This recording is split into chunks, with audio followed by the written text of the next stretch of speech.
Good evening there, everybody. What is happening? Hopefully, you all are having a wonderful day today. So, when it comes down to it, I thought, of course, that I would do this little video that I thought would be very particularly interesting. And this is going to be a video where I'm going to review that of Mr. Dante's Boxing Nation.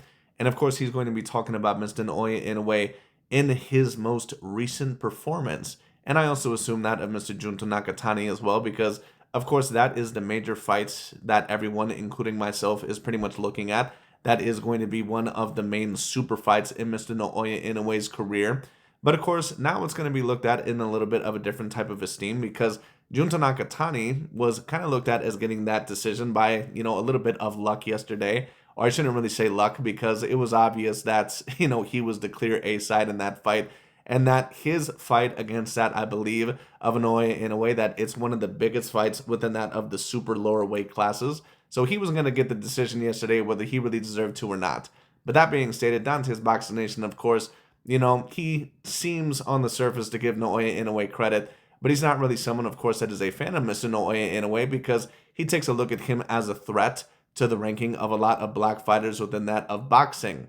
And I understand it to a degree because, of course, Dante's Boxing Nation, although a lot of the times I do think that he does go too far, is he somewhat correct in his assumptions that a lot of the media or a lot of boxing fans that they do try to put certain non-black fighters on the pound per pound list or in a very high ranking, type of way or high on the pound per pound list in order to degrade or, muddy the waters, with that of other different demographics of fighters to make it seem like the black American fighters are not quite as dominant as what they once were. Yes, that is a thing.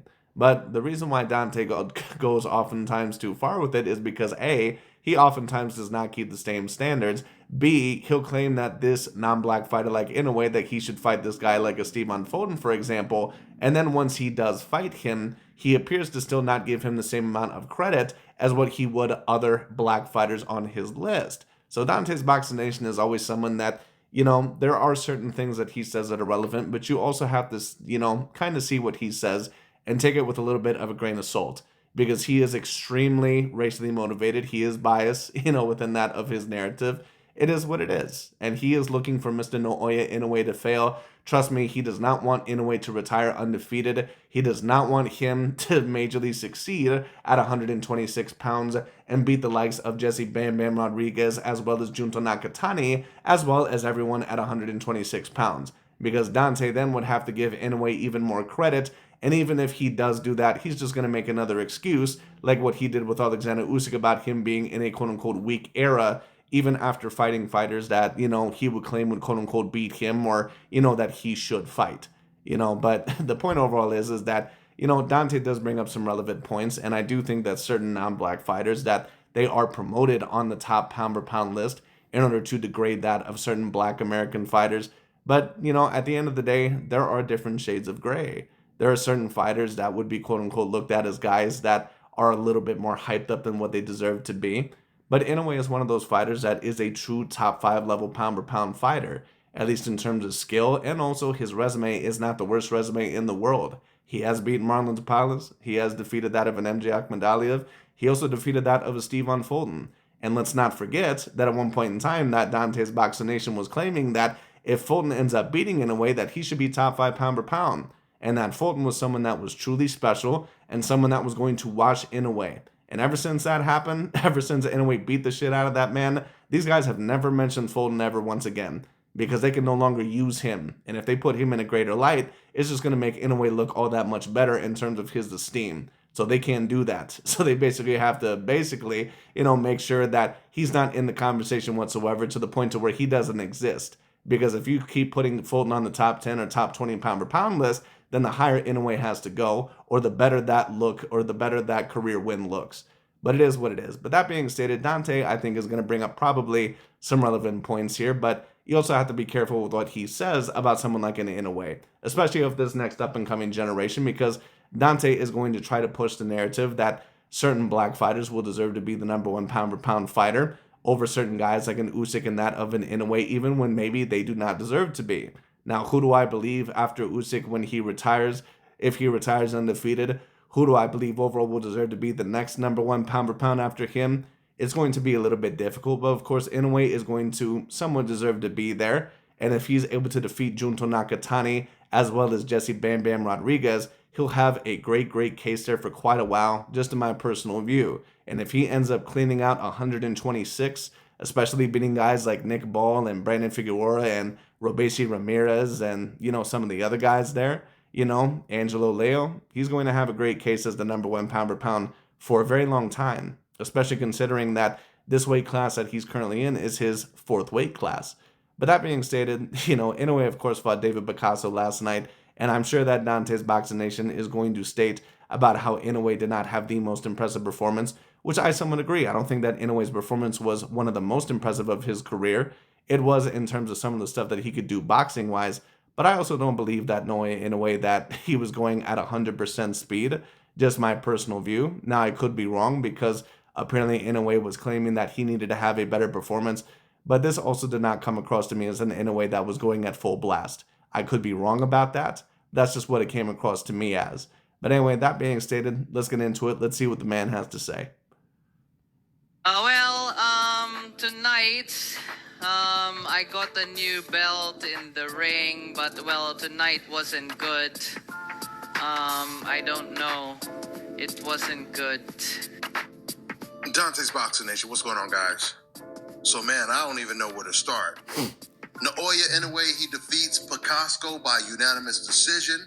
And for Picaso's credit, he did better. Dante's Boxing Nation, for a quote-unquote big, boxing channel, or I shouldn't say quote-unquote, but for a big boxing channel and for someone that, overall, has been doing this for a long time, him and Aki TV get more name mispronunciations than I've ever seen.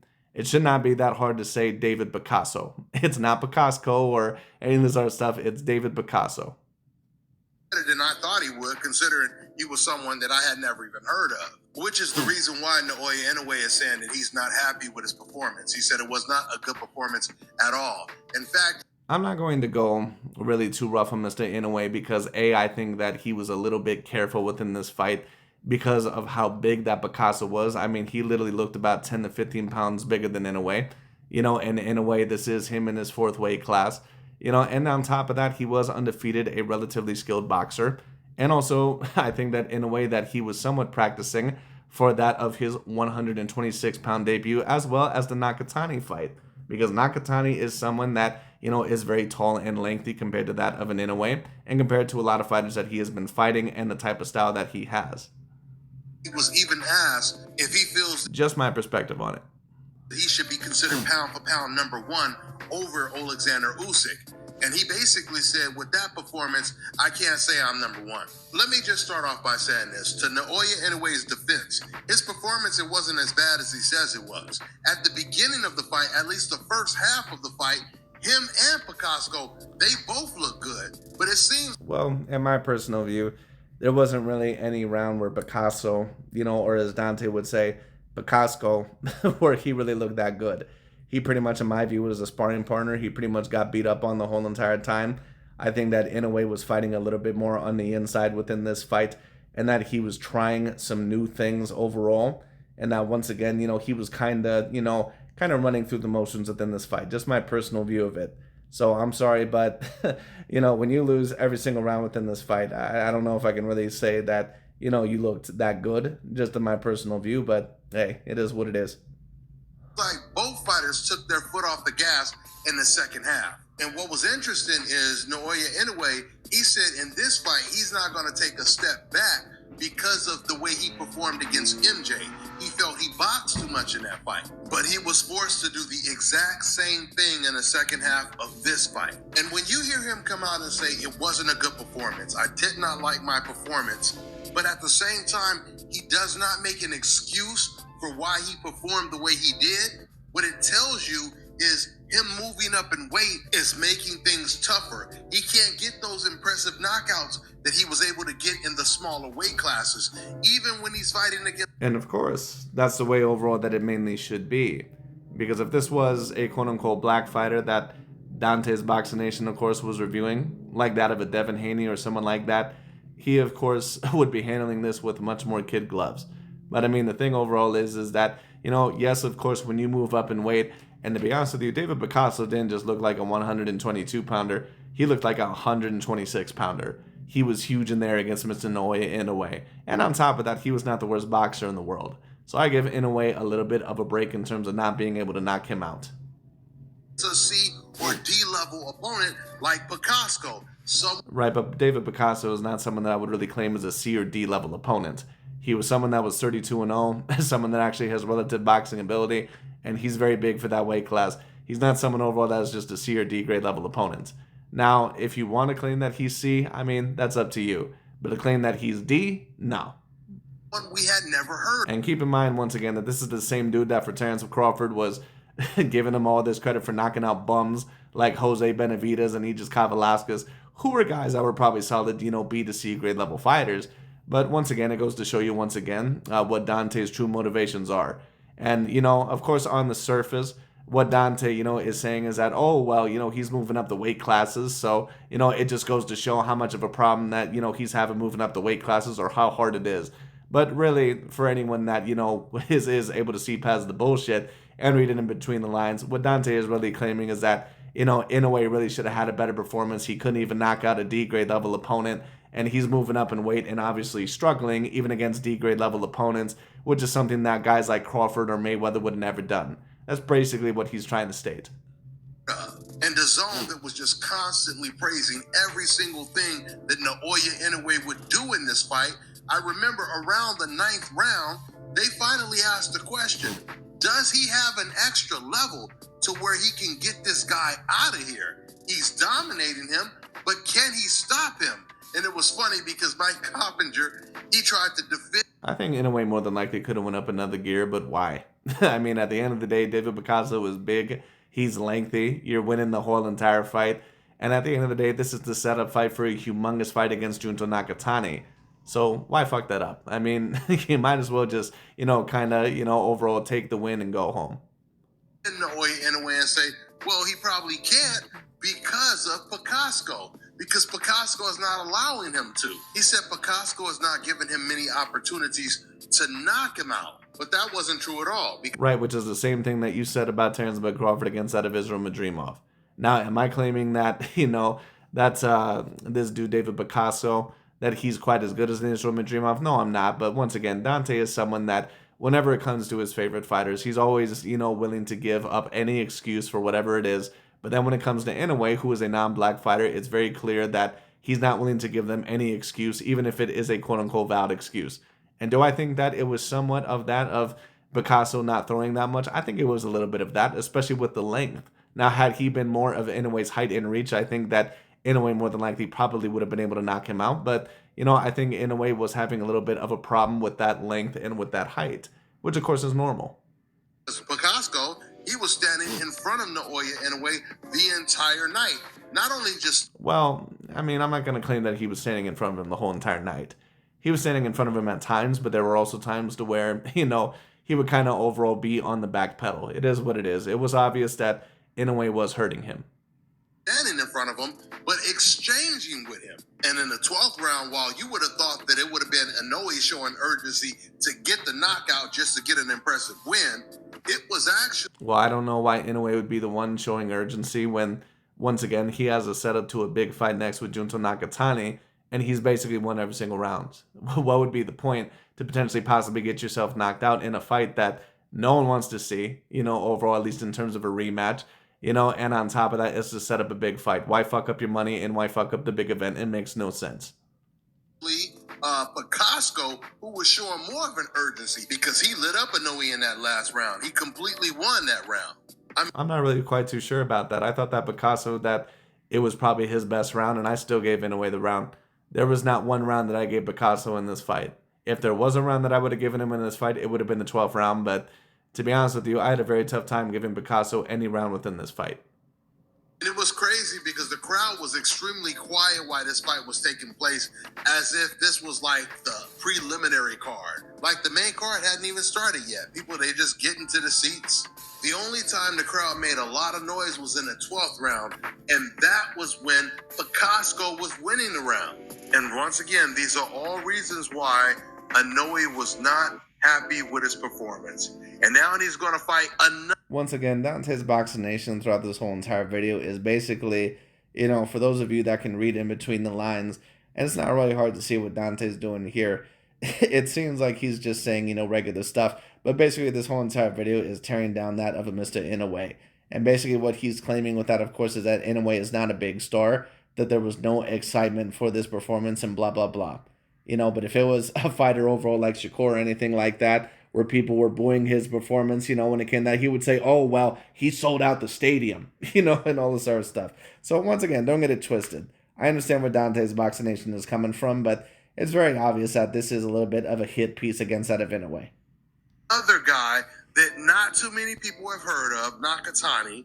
I mean, I only heard about him about a couple of fights ago. I mean, the ring, they've been trying to promote it like it's this big fight, but it's not a big fight. Inoue is not a big name in America, and neither is... Let me rewind this for a minute.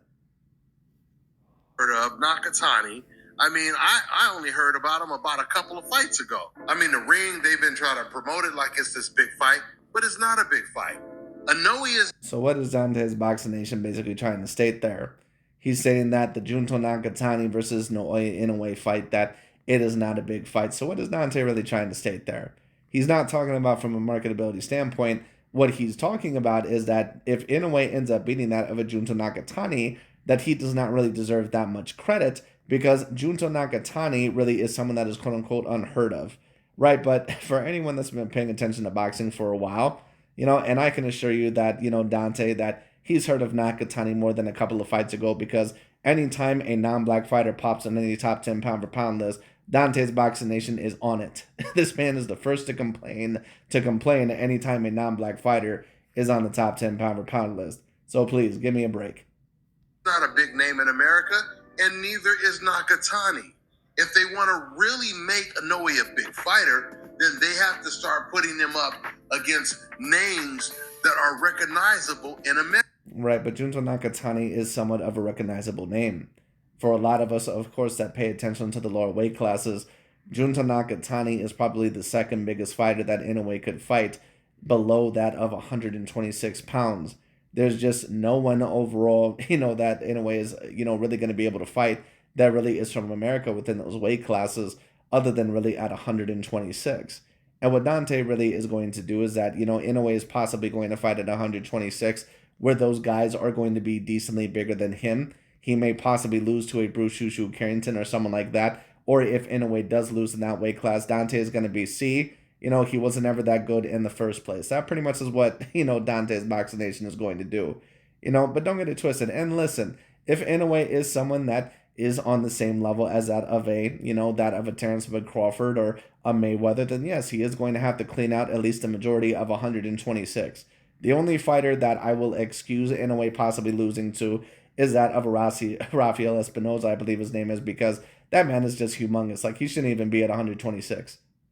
America. He's going to have to move up to 126 and fight the champions like Rafael Espinoza, Bruce Carrington. Now, you notice overall that he mentioned Rafael Espinoza. Rafael Espinoza is not even from America. But the reason why he always mentions Rafael Espinoza, and I do agree that he's a relatively big name, the reason why they mention Espinoza is because they know that that is a huge trap fight for someone like an Inoue. Espinoza is about 3 weight classes bigger than that of an Inoue. The size comparison is not even close. So, I mean, it is what it is.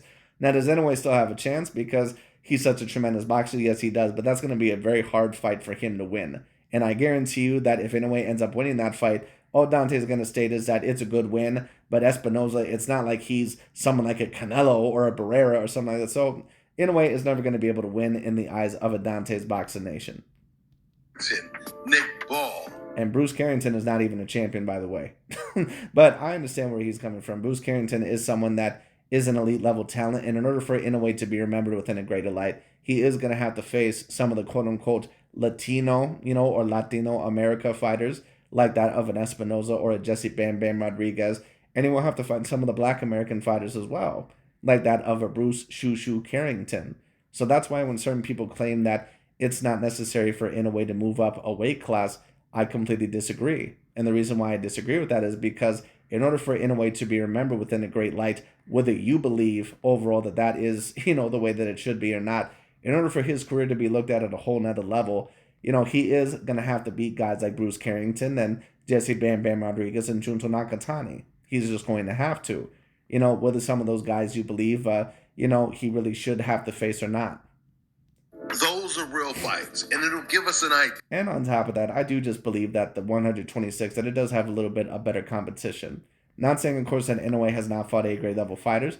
I think that the Palas and MJ Akhmadaliev and also that of a Steven Fulton, that all those are great, A-grade level wins. But I do think that at 126, there are a lot of great contenders. Robeisy Ramirez, Brandon Figueroa, Bruce Shushu Carrington, Nick Ball, Rafael Espinoza, Angelo Leo. There are so many fighters there that Inoue could fight that would completely update his career. Of how good Naoya Inoue really is, because we still don't really know how good he is when it comes to his level of opposition. Of course, he had that great win over Stephen Fulton, but we also seen what O'Shaquie Foster did to Stephen Fulton. Right, but O'Shaquie Foster, whatever the hell his name is, it was very obvious that he was a lot bigger than that of a Steven Fulton. Now, Dante's Boxing Nation, isn't it very interesting? Steven Fulton was someone that was special. He was that dude, overall just a few years ago. He was that dude. He was super special. Then all of a sudden, ever since he got his ass kicked against Inoue, remember, Fulton was going to wash Inoue. He was going to beat him up. He was going to do all this stuff. Then ever since then, Dante hasn't mentioned a peep about this dude. And he basically just threw him completely under the bus, claiming that he's not that good of a fighter. And, don't get it twisted. Steven Fulton, in my view, was somewhat relatively exposed within that fight, but he also was the decently smaller man. Like, it's not even comparable. Inoue, he just doesn't have the opponents at 122. And we know what BAs do when they don't have opponents in their division, they move up. We've seen Lamont Roach do it. We've seen Shakur Stevenson do it. We've seen Boots Ennis do it. We've seen... Right, but enough of this narrative overall that every black athlete, that's just what they do. Because we've seen, guys like Gervonta Tank Davis, Deontay Wilder, who never really ever stepped up their level of competition. So, I mean, it is what it is. Or when they did, they finally had a lot of the cracks in their style exposed. So, I mean, it is what it is. Let's stop this, bullshit that a lot of these other fighters, that they don't step up in the level of competition. If you want to allege something that, black fighters, that they have the toughest style in boxing or a lot of the most talent, that's something that I think can be debated. But you also have guys like Inoue and Usyk that have basically fought basically everyone that pretty much everyone has asked them to fight. And Inoue was a guy that, they said, well, if Inoue is a true pound-for-pound great, he'll go up and fight that at Fulton. Then he fought him, and they're still not happy. Now, don't get it twisted. Am I claiming that they're not giving Inoue credit? No. But if Inoue does end up losing that at 126, or even if he ends up cleaning out most of the weight class, but losing one fight, they are going to go after him. Because they realize that Inoue has the potential to remain at the number one pound-for-pound spot for a while. But yes, the Junto Nakatani fight is a big fight. Terrence Crawford do it. BAs are always moving up, seeking for new challenges. This is something that Naoya Inoue should be doing, and this is something that Jesse Rodriguez should be doing. Right, but what more do you really expect from Inoue? I mean, I understand expecting him to fight at 126. I think that that's fine, but this is Inoue's fourth weight class. It isn't like this is Inoue's second weight class. He's moved up 4 different weight divisions. It's Jesse Bam Bam. He's in the same situation that Inoue is in. They both playing alone in their backyard above the ground swimming pool, just splashing water with nobody to play with. While once again... No, actually, that's not true, because Inoue did fight MJ Akhmadaliev, who was an Olympian-level fighter, and someone that Dante was somewhat alleging that Inoue was avoiding. Then he completely outboxes him, and there's not a peep from Dante. But this is what Dante always does. He'll claim that, overall Canelo or Usyk or this guy, that they're avoiding this guy, they're not going to beat that guy. Then when it actually happens, oh, it was weak level opposition, it was this. And don't get it twisted, I do not think that Inoue has always just fought these A-plus level fighters. But even when he fought the fighters that Dante claimed were high level, he still was not happy about it. So, I mean, it is what it is.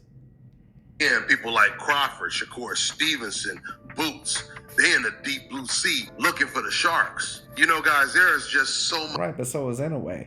Inoue moved up to 122. He fought MJ Akhmadaliev. He fought Steven Fulton. He fought Marlon DePalas. What else do you want him to do there?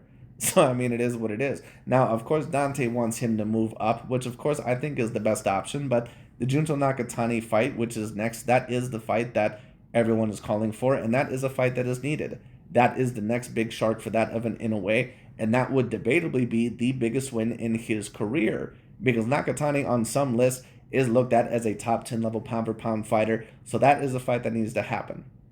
Much irony when it comes to the stark contrast of a fighter like Naoya Inoue, and let's just take Shakur Stevenson for example. Remember the type of backlash he got from race fans and the rest of old media? Well, when it comes to Inoue fighting David Picasco, Inoue, he could not knock out David Picasco, and he quote-unquote boxed more than Shakur Stevenson did in the second half of his fight with Picasco. And to add, right, Dante, I understand the correlation that you're trying to make, but it's a very poor correlation.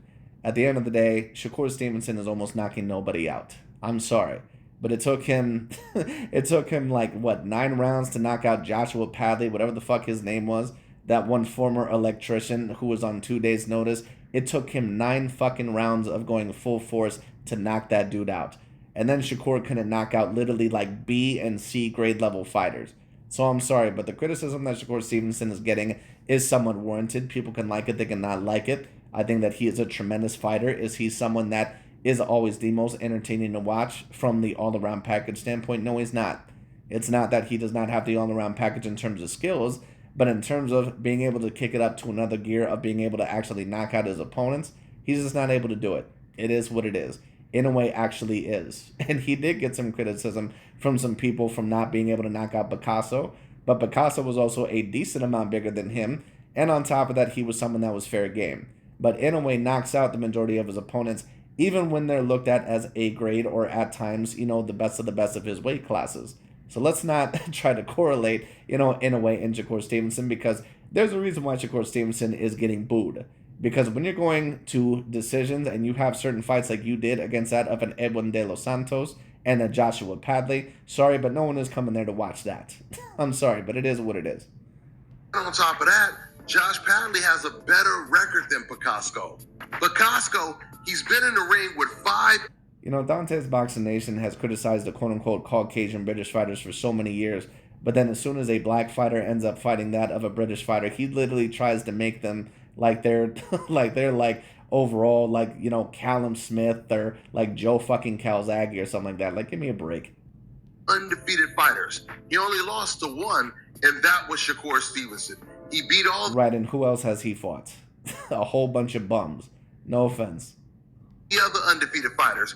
In fact, right after he lost to Shakur. Right, he defeated some undefeated journeyman level fighters or some countryman level fighters within that of Britain. And we know a lot of those, it's no offense, but a lot of those overall, Caucasian, or a lot of those, British boys, whether they be Caucasian or of whatever demographic, they come a dime a dozen. It is what it is. They're very stiff. They're not very talented, and it's no offense against Joshua Padley. He's someone overall that might be a solid B- to C+ level fighter, but no one is ever going to take a look at Joshua Padley and be like, oh, he's going to be a world champion. Like, come on.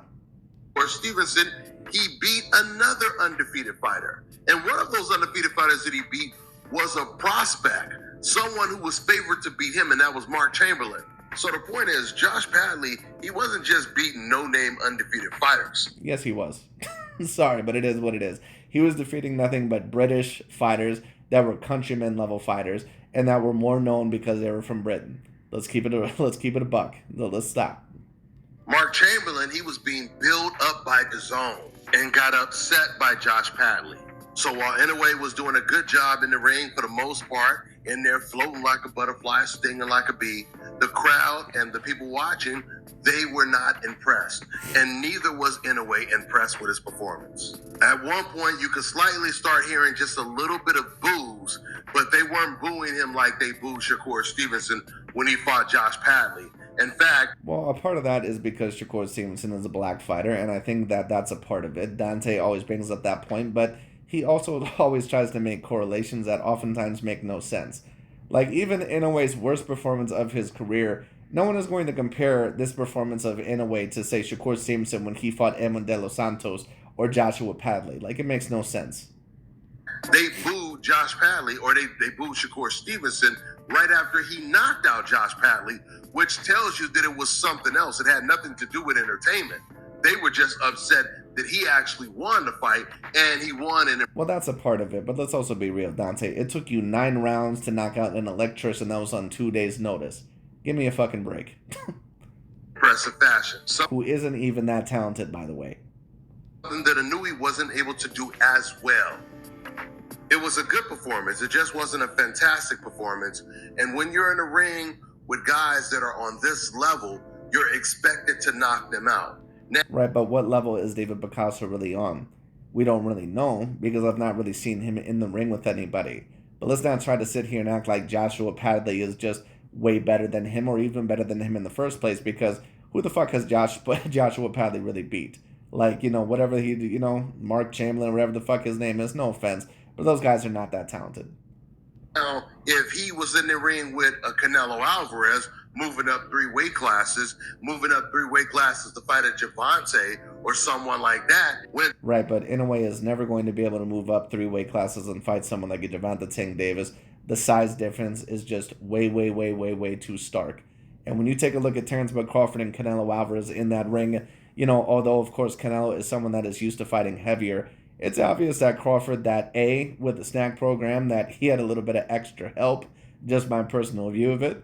And on top of that, when it comes down to it, that Terrence Bud Crawford is closer to the size of a Canelo Alvarez than what an Inoue is of a Javante Tank Davis. Not only just in terms of height and reach, but Crawford is also a very girthy dude when he needs to be. He's someone overall that, once again, you know, rehydrated at 160 pounds, even at 140, and then rehydrated at 169 when he moved up to 154. So he's someone that, although not as big as Canelo, he's someone that is nowhere near as small against him as what people are trying to allege. Now, is what he accomplished still extraordinarily special? Absolutely. But let's not try to compare it with Inoue fighting Javante Tank Davis, because Javante Tank Davis is at the very least a legit 135-pounder, and Inoue at the most is probably about 118. There's just no way that that fight really belongs, or, you know, really needs to happen, because the size is just, you know, way too different. 12 rounds and performed the way he did against Picasso, then you could say that would be a spectacular performance. But he wasn't in the ring with a killer like that. And speaking of being in the ring, this is something else I didn't understand. Why was this fight hosted on the ring? I mean, why was it ring 5? I thought ring cards were supposed to be super cards. This was like one of those low quality cards that they have on DAZN that people don't even watch. You know, have you ever been on DAZN? Well, it was a card overall that, once again, was somewhat known because of Inoue and that of Junto Nakatani. So Dante, of course, is trying to make this fight. What he's really trying to do here is that he's trying to make the Nakatani and the Inoue fight that much more less. You know, once again, to make it seem like if Inoue beats out of Nakatani, which in my view he probably will or would, you know, he's trying to make it seem that much less so Inoue doesn't get that much credit for beating him. But, you know, once again, for anyone that has been paying attention to those lower weight classes, yes, this is a monstrous class that does need to happen. They have tons of fight cards on there with names that we've never heard of, which is why, unfortunately, for the most part, no one ever watches those cards. In fact, this card, Ring 5 with Naoya Inoue, it was such a low-quality card that they didn't even have the top commentators calling the fight.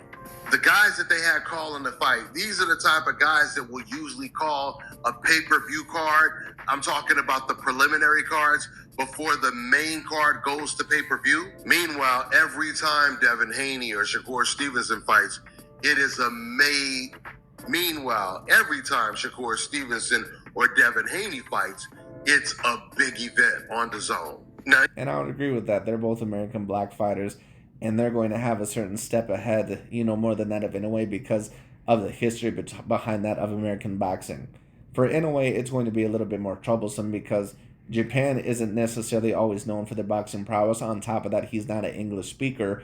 And then on top of that, he doesn't fight in America that often. So, I mean, you know, it just is what it is. But he is someone that, in my personal view, that is building star power. And if he does defeat that of a Junto Nakatani, he is going to gain more star power.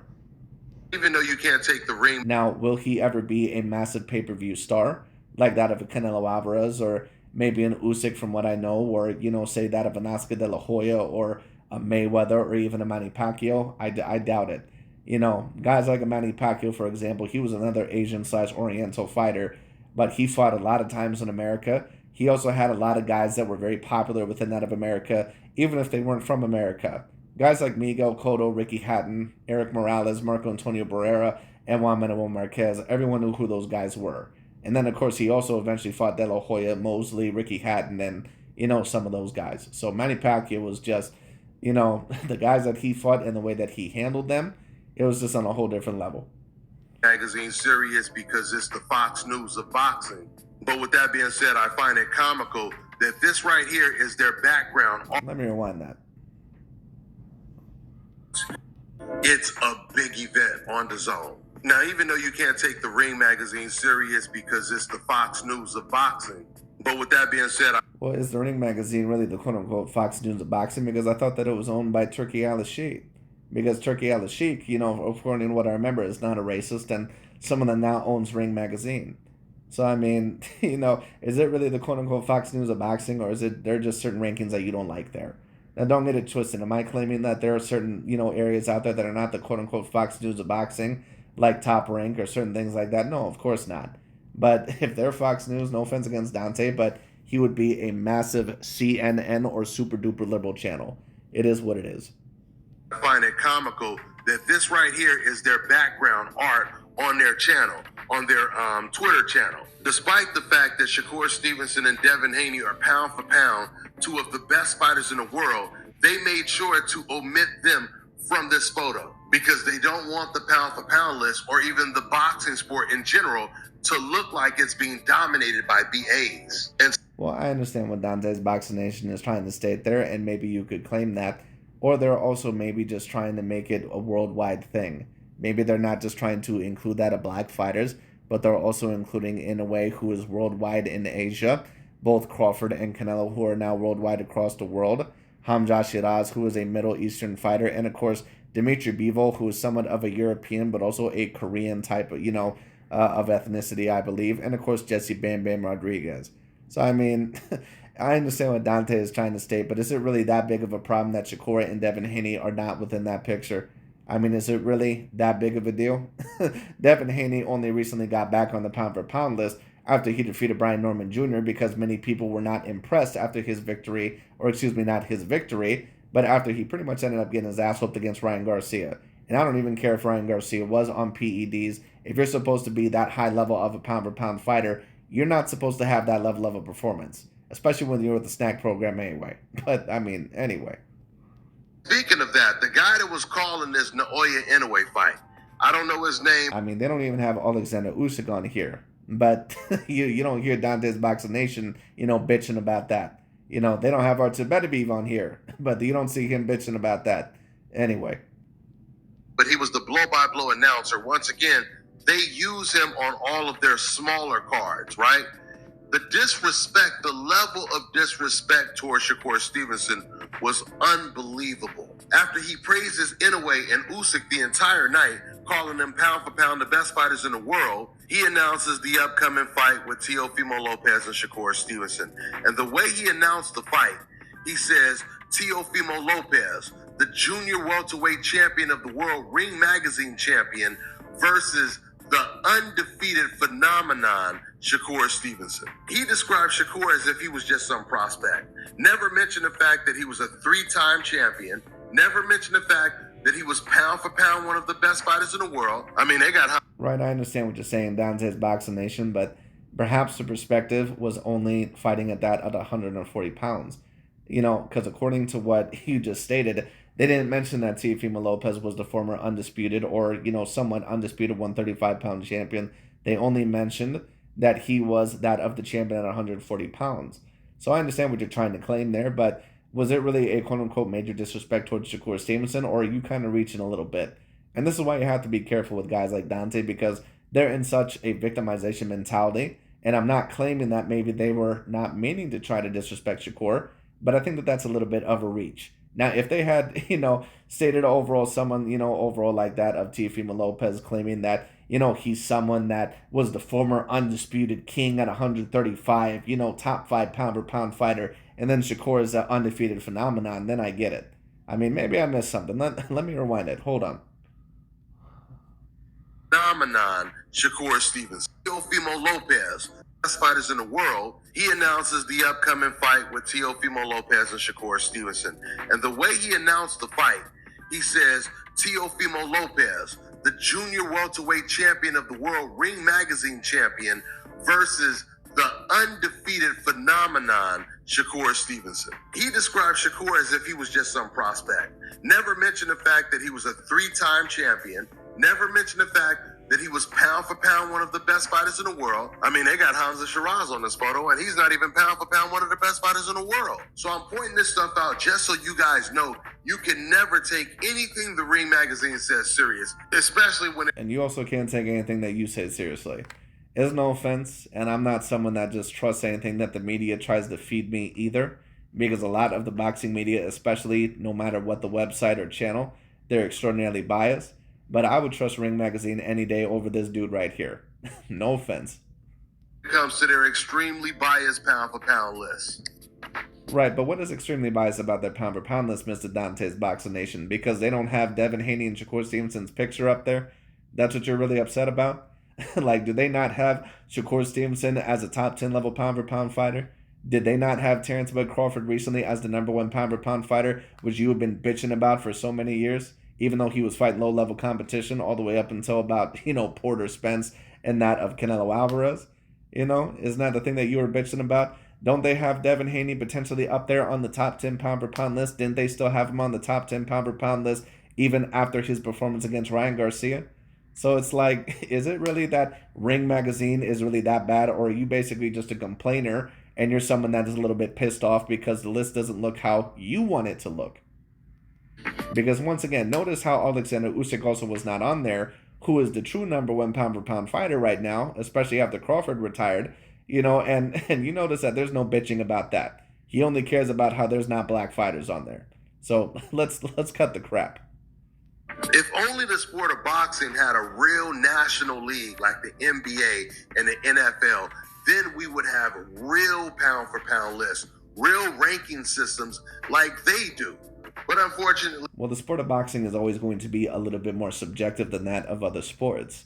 And I think that comes with certain positives and comes with certain negatives. Now, basketball and baseball and some of those other places, of course, they're still a little bit more subjective, but it's a little bit harder for them to be more subjective because they only really have, basically one trophy, at least to win.